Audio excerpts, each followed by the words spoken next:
ఎస్ఎండిసి ప్రేక్షకులకు నమస్కారం. నేటి వార్తలకు స్వాగతం. రాష్ట్ర కార్మిక మైనింగ్ ఉపాధి కల్పన శాఖ మంత్రిగా బాధ్యతలు చేపట్టి తొలిసారి చెన్నూరు నియోజకవర్గం కేతన్పల్లి మున్సిపాలిటీకి వచ్చిన మంత్రి గడ్డం వివేక్ వెంకటస్వామికి పురపాలక కాంగ్రెస్ నాయకులు, ప్రజలు గజమాలతో ఘన స్వాగతం పలికారు.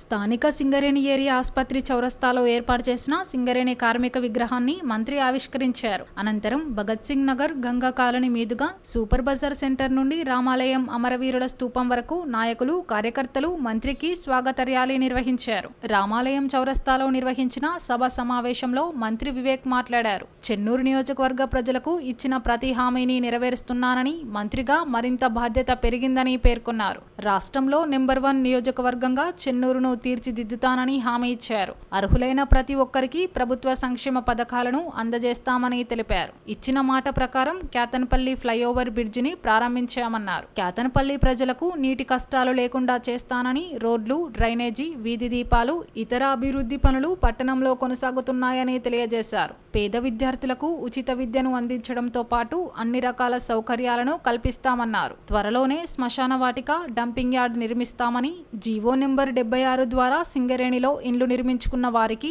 ఇండ్ల పట్టాలు ఇస్తామని భరోసా ఇచ్చారు. సంక్షేమ పథకాల అమలులో ఎలాంటి అవకతవకలు లేకుండా నిష్పక్షపాతంగా అమలు చేస్తామన్నారు. ఈ కార్యక్రమంలో మాజీ ఎమ్మెల్సీ వెంకట్రావు, ఏఐటియుసి ప్రధాన కార్యదర్శి సీతారామయ్య, పట్టణ అధ్యక్షులు పల్లెరాజు, టీపీసీసీ ప్రధాన కార్యదర్శి రఘునాథ్ రెడ్డి, జిల్లా అధికార ప్రతినిధి ఒడ్నాల శ్రీనివాస్, నాయకులు గాన్ల సమ్మయ్య, అబ్దుల్ అజీజ్, యాకూబ్ అలీ, మున్సిపల్ చైర్మన్ జంగం కళ, వైస్ చైర్మన్ సాగర్ రెడ్డి, పలు సంఘాల నాయకులు, మహిళా నాయకురాళ్లు, యువ నాయకులు, కార్యకర్తలు తదితరులు పాల్గొన్నారు. నేను ఎంపీగా ఉన్నప్పుడు ఆ బ్రిడ్జ్ ఇప్పించడము, కనెక్టింగ్ రోడ్డు 10 సంవత్సరాలు అయింది, కానీ ఏం చేయలేదు. నేను వచ్చిన తర్వాత లేదు, ఇక్కడ చాలా మంది యాక్సిడెంట్లో చనిపోతున్నారు, వీళ్ళకి ఎట్టనైనా ఈ రోడ్ ఓవర్ బ్రిడ్జ్ కనెక్ట్ చేయాలని చెప్పి కొంచెం లోతుకు పోయినప్పుడు అక్కడ చాలా విషయాలు ఉండే. ల్యాండ్ ఎక్విజిషన్లో ఆ ప్రపోజల్స్ ఏదైతే పంపించారో నిజంగానే అంత చొరవ తీసుకోకపోతే ఇంకొక 10 సంవత్సరాల వరకు అది రోడ్ ఓవర్ బ్రిడ్జ్ వచ్చేది కాదు. కానీ కలెక్టర్ గారితో ఫాలోఅప్ చేస్తూ, ఆర్డీఓతో ఫాలోఅప్ చేస్తూ, మళ్ళీ ల్యాండ్ ఆఫీసర్తో ఫాలోఅప్ చేస్తూ ఈ రోడ్ ఓవర్ బ్రిడ్జ్ కనెక్ట్ కావడం జరిగింది. అంతేకాదు మన గదిలో చాలా మటుకు రోడ్డు లేవు, నాలీలు లేవు. అయితే నేను అయిన తర్వాత సుమారు 70% వరకు గద్దరాయిలో అన్ని చోట్ల కూడా మనము రోడ్స్, నాలీలు వేయించడం జరిగింది. తర్వాత మంచినీటి కరువు ఉందన్నారు. 40 కోట్ల రూపాయలు అమృత్ స్కీమ్ ద్వారా 40 కోట్ల రూపాయలతో మన ఇంటింటికి ఆల్రెడీ పని స్టార్ట్ అయింది. ఇంకొక సంవత్సరంలో ఈ పని కూడా పూర్తిగా అయిపోతుంది. మనందరికీ ఇంటింటికి నల్ల కనెక్షన్ అమృత్ స్కీమ్ ద్వారా మీ అందరికీ లభిస్తుంది. మనకు దాని తర్వాత రాజీవ్ ఆరోగ్యశ్రీ స్కీమ్ కింద వారికి 10 లక్షల రూపాయలు ట్రీట్మెంట్ ఫ్రీ. మన సన్న బియ్యం ఇప్పుడు ఇస్తున్నారు, అది ఫ్రీ. అంటే రాష్ట్ర ప్రభుత్వము విద్య, వైద్యంలో ప్రజలకు ఇబ్బంది ఉండొద్దు, మన పిల్లలు మంచిగా చదువుకోవాలని చెప్పి 200 కోట్లతో ఇంటిగ్రేటెడ్ స్కూల్ కూడా సోమన్పల్లిలో శాంక్షన్ కావడం జరిగింది. కానీ అది సరిపోదు. మన ఇక్కడ గురుకుల్లో కూడా ఆర్కేపీలో నేను ఎమ్మెల్యే అయిన తర్వాత వచ్చినప్పుడు అక్కడ గురుకుల్ స్కూల్లో కూడా నేను స్పెషల్ డెవలప్మెంట్ ఫండ్ కింద 30 లక్షలు ఇవ్వడం జరిగింది. దాంతోపాటు సింగరేణి సంస్థతోని ఆ షీట్లు ఏదైతే పలిగిపోయినాయో అవి కూడా ఫ్రీగా సింగరేణి సంస్థతో ఇంకొక 25 లక్షల వరకు మన గురుకుల్లో కూడా చేయించడం జరిగింది. అంటే అన్ని రంగాలలో మనం ఏదో ఒక పని చేయాలని చెప్పి ఆ తపనతోని ఆర్కేపీలో అభివృద్ధి కార్యక్రమాలు తీసుకోవడం జరుగుతుంది. కానీ చాలా మంది అన్నారు, సార్ మాకు శ్మశాన వాడిగా సరిగా లేదు, ఇక్కడ భూమి లేదు, మీరు ఏదో ఒకటి చేయాలి అని చెప్తే నేను సింగరేణి ఎండి దగ్గర పోయి కూర్చొని మనకు 13 ఎకరాలు లీజ్ పైన సింగరేణి సంస్థతో తీసుకోవడం జరిగింది. ఫస్ట్ రిజెక్ట్ చేసినారు, ఇక్కడ మా మైన్స్ వస్తాయని చెప్పి. కానీ పట్టుదలతోని వెనుకబడి ఈ మాకు శాంక్షన్ కావాలి, ఎందుకంటే ఇక్కడ ప్రజలు ఇబ్బంది పడుతున్నారని చెప్పి శ్మశాన వాటిక కోసము 3 ఎకరాల భూమి ఆల్రెడీ శాంక్షన్ కావడం జరిగింది. తో మనకు ఏదైతే చాలా మంది ఇప్పుడే వచ్చేటప్పుడు కొందరు మహిళలు అడిగిందట, సార్ మా పట్టాలు ఏమైనాయి, జియో నంబర్ 76 హోల్డ్లో ఉంది, మీరు కొద్దిగా చొరవ తీసుకోమని చెప్పి మహిళలు అడగడం జరిగింది. నేను వారందరికీ విశ్వాసం ఇచ్చిన. నేను ఫస్ట్ అసెంబ్లీ సెషన్లోనే పొంగిరెడ్డి శ్రీనివాసరెడ్డి గారికి చెప్పిన, ఆయన దృష్టిలో ఈ జియో నంబర్ 76 సింగరేణి భూములకు ఎగ్జంప్షన్ ఇవ్వాలని చెప్పి కూడా కోరడం జరిగింది. భారత కమ్యూనిస్టు పార్టీ సిపిఐ నస్పూర్ మండల 3వ మహాసభ నర్సయ్య భవన్లో ఆదివారం నిర్వహించారు.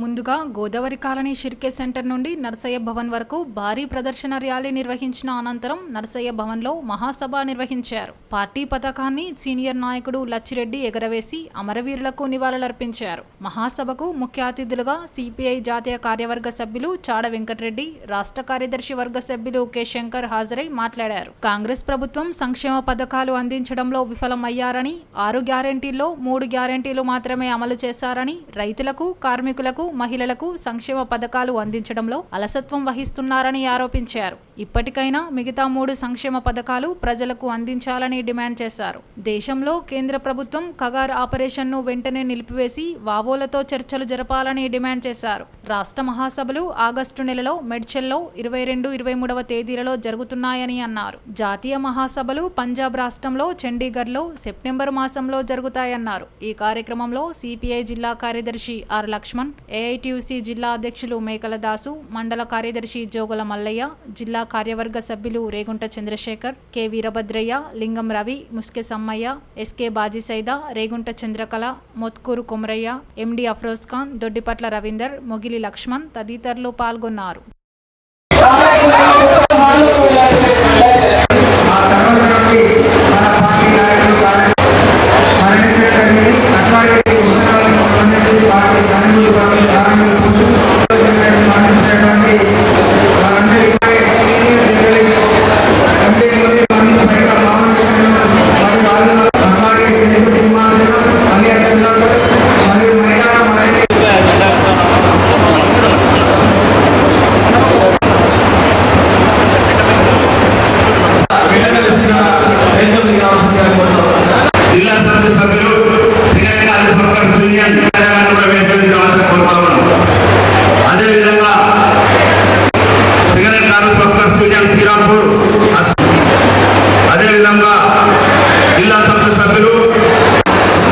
వైస్ ప్రెసిడెంట్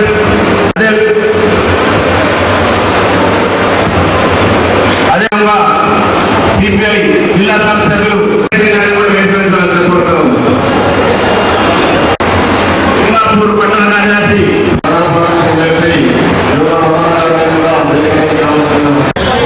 మీడియా మిత్రులకు నమస్కారాలు. ప్రధానంగా దేశవ్యాప్తంగా భారత కమ్యూనిస్ట్ పార్టీ గల్లీ నుంచి ఢిల్లీ దాకా మహాసభ నిర్వహించుకుంటా ఉన్నాం. ఇందులో శాఖ అంటే గ్రామ బస్తీ శాఖ నుంచి మండలాలు, పట్టణాలు, జిల్లాలు, రాష్ట్రాలు, అలాగే జాతీయ మహాసభలు కూడా చండీగఢ్లో సెప్టెంబర్ 21 నుంచి 25 జరగబోతా ఉన్నాయి. తెలంగాణ రాష్ట్ర మహాసభలు ఆగస్టు 19 నుంచి 22 దాకా మేడ్చల్ జిల్లాలో జరగబోతా ఉన్నాయి. ఈ మహాసభల్లో ప్రధానంగా 3 సంవత్సరాల కోసం నిర్వహించుకుంటూ ఉంటాం. ఇందులో సంస్థాగత ఎన్నికలు, మార్పులు, చేర్పులు, నాయకత్వం చేసుకుంటూ ఉంటాం. కమ్యూనిస్ట్ పార్టీ దేశంలో స్థాపించబడి 100 సంవత్సరాలు అడుగుపెట్టింది. శతజయంత్యుత్సవాలు కూడా ఒకవైపున జరుగుతూ ఉన్నాయి. ఒకవైపున మహాసభలు, మరోవైపున శతజయంత్యుత్సవాలు జరుగుతూ ఉన్నాయి. అయితే కమ్యూనిస్ట్ పార్టీ ఈ దేశంలో ప్రధానంగా ఆనాడు ఉన్నటువంటి రాచరిక వ్యవస్థను అంతం చేయడానికి 1925లో డిసెంబర్ 26న కాన్పూర్లో స్థాపించబడింది. అది స్థాపించబడగానే మహాసభల్లోనే ఈ దేశానికి సంపూర్ణ స్వాతంత్రం కావాలని పిలిపించింది.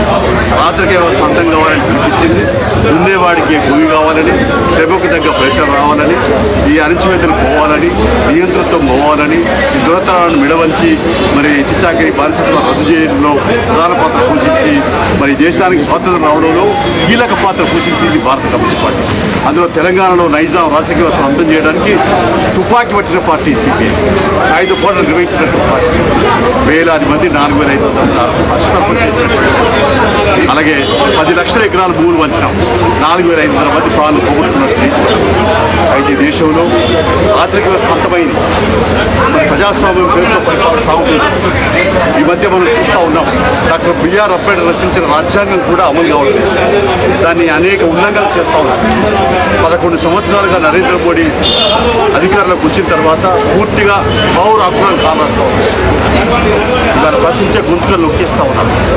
ప్రశ్నిస్తే అరెస్టులు, రాజద్రోహ కేసులు, జైల్లో పెట్టడం జరుగుతూ ఉంది.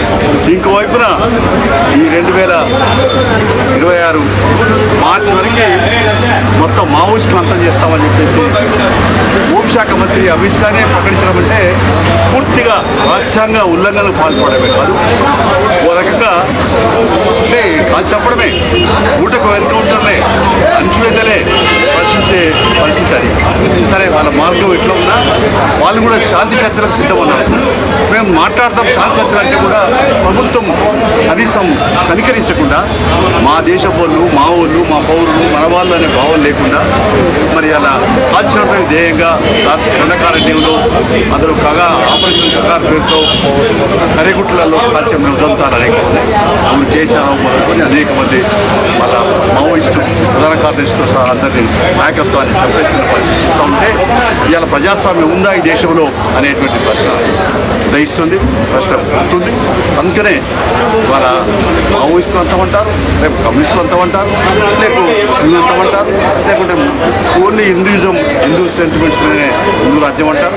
కాబట్టి ఇవన్నీ ఆటలు సాగద్దంటే ఈ దేశంలో ఉన్నటువంటి ప్రజాస్వామ్య, లౌకిక, ప్రగతిశీల, వామపక్ష ప్రగతిశీల చరిత్రను కూడా ఓటం కావాలా. ఉద్యమాలు పోరాటం ద్వారానే ఈ మోడీ ప్రభుత్వానికి గుణపాఠం చెప్పాలా, ఖబర్దార్ హెచ్చరిక చేయాలి. Save constitution, save democracy, save secularism నినాదంతో ముందుకు పోవడమే లక్ష్యంగా మరి పోవాల్సిన అవసరం ఉంది. 17వ తారీఖున హైదరాబాద్లో వామపక్షాలు లేదా ప్రజాతంత్ర డెమోక్రటిక్ పార్టీలతో పెద్ద ఇందిరా పార్క్ దగ్గర మహాధర్నా నిర్వహిస్తూ ఉన్నారు. దానికి సంబంధించిన విషయంలో ప్రజలందరూ కూడా రానున్న కాలంలో ఈ మోడీ ప్రభుత్వాన్ని గద్దె దించేందుకు అవసరమైన పద్ధతుల్లో ఉద్యమాలు పోవడానికి సమాయత్తం కావాలని పిలిపిస్తారు. నస్పూర్ ఏరియా 6వ వార్డు పరిధిలోని సాయిబాబా ఆలయం నుండి నిర్మించనున్న సిమెంట్ రోడ్డు నిర్మాణ పనులను శనివారం ఏఈ అన్వర్ ప్రారంభించారు.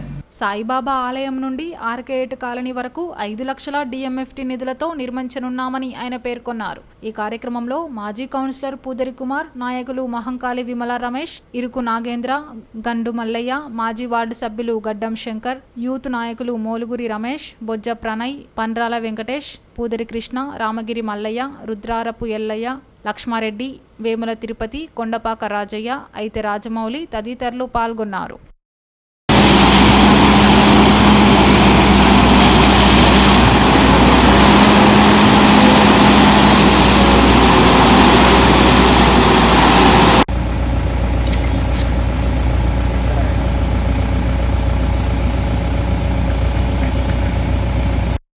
ఈరోజు నస్పూర్ మున్సిపాలిటీ పరిధిలోని మన 6వ వార్డులోని సాయిబాబా టెంపుల్ దగ్గర గత 20 సంవత్సరాల నుంచి డాంబర్ రోడ్ ఉండి మరి అది శిథిలావస్థకు చేరడం జరిగింది.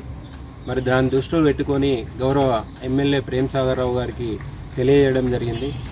వారు వెంటనే డిఎంఎఫ్టి ఫండ్ నుంచి 5 లక్షల రూపాయలు శాంక్షన్ చేసి ఈరోజు వర్క్ను స్టార్ట్ చేయడం జరిగింది. ఈ యొక్క వర్క్ ఇక్కడ ఉన్నటువంటి పెద్ద మనుషులు, వాడ పెద్ద మనుషులు నాగేంద్ర గారు, లక్ష్మారెడ్డి గారు, మల్లన్న గారు, అట్లే మల్లయ్య గారు, ఎల్లయ్య గారు, వీళ్ళందరి సమక్షంలో ఈరోజు ఈ కార్యక్రమాన్ని ప్రారంభించడం జరిగింది.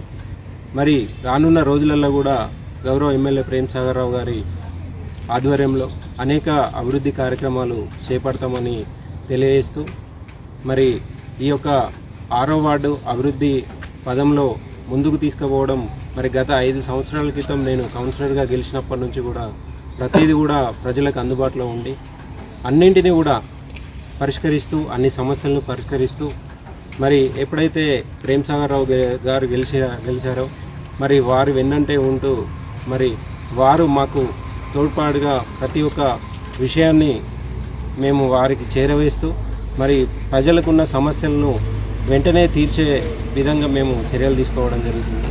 ప్రజలందరూ కూడా ఇవి గమనించాలి. ఏదున్నా కూడా ప్రజలకు మేము అందుబాటులో ఉంటాము. తప్పకుండా ప్రజలకు ఏదైనా సమస్య ఉన్నప్పుడు మాకు చెప్పినప్పుడు ఖచ్చితంగా మేము దాన్ని పరిష్కరించే దిశగా మేము ఉంటామని చెప్పేసి తెలియజేస్తూ మరి ఈ కార్యక్రమానికి ఇవాళ వచ్చినటువంటి పెద్దలందరికీ, వాడ పెద్ద మనుషులకు అందరికీ కూడా ప్రత్యేక ధన్యవాదాలు తెలియజేస్తూ ఎమ్మెల్యే గారికి కూడా వాడ పెద్ద మనుషుల తరపున అందరికీ కూడా కృతజ్ఞతలు తెలియడం జరుగుతుంది. మరి ఇలాంటి కార్యక్రమాలు ఇంకెన్నో కూడా ముందు తీసుకెళ్తామని చెప్పేసి తెలియజేస్తూ అందరికీ ధన్యవాదాలు. క్యాతన్పల్లి ప్రెస్ క్లబ్ కమిటీని త్వరలో రద్దు చేస్తూ నూతన కమిటీ ఏర్పాటు అయ్యే వరకు కన్వీనర్గా దుస్స శివప్రసాద్ కొనసాగనున్నట్లు అధ్యక్షుడు రామిళ్ళ శ్రీనివాస్ తెలిపారు.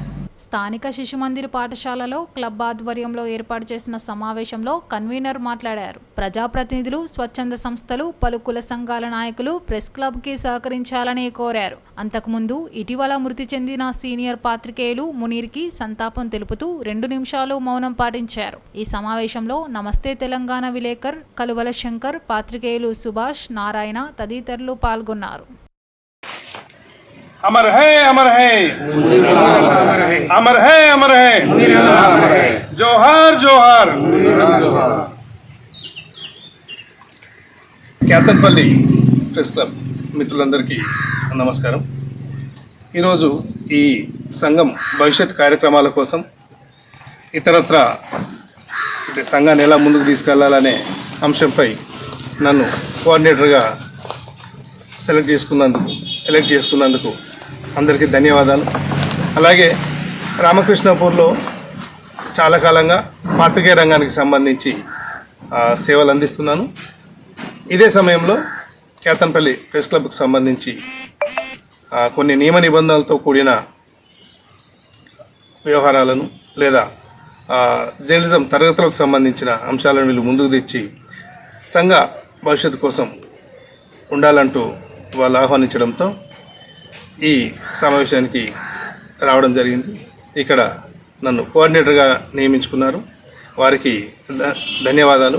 అలాగే ముందు కూడా అనధికార వర్గాలందరికీ కోరేది ఏమిటంటే రామకృష్ణాపూర్లో పాత్రికేయ రంగ సమస్యలపై, పాత్రికేయులు ఎదుర్కొంటున్న ఇబ్బందులపై, పాత్రికేయులకు సంబంధించిన ఏ అంశంపై అయినా కూడా ముందుంటానని హామీ ఇస్తూ అన్ని వర్గాల ప్రజలు, ముఖ్యంగా రాజకీయ అధికార వర్గాలు, మున్సిపల్, ఓసీ వీళ్ళందరూ కూడా గ్రహించి రామకృష్ణాపూర్లో పాత్రికేయులందరికీ కూడా సరైన సమయంలో వివరాలు అందిస్తూ అలాగే ఎప్పట్లాగానే సహకరించాలని కోరుతున్నాను.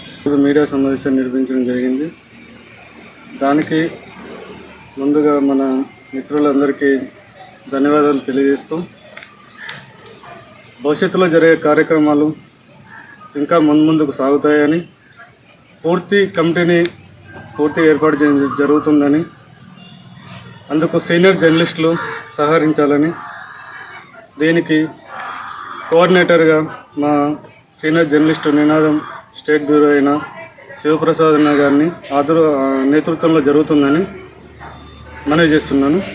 నేటి ఎస్ఎండిసి న్యూస్ ఇంతటితో సమాప్తం. తిరిగి ప్రసారమయ్యే ఎస్ఎండిసి న్యూస్లో మళ్ళీ కలుద్దాం. అంతవరకు సెలవు. నమస్కారం.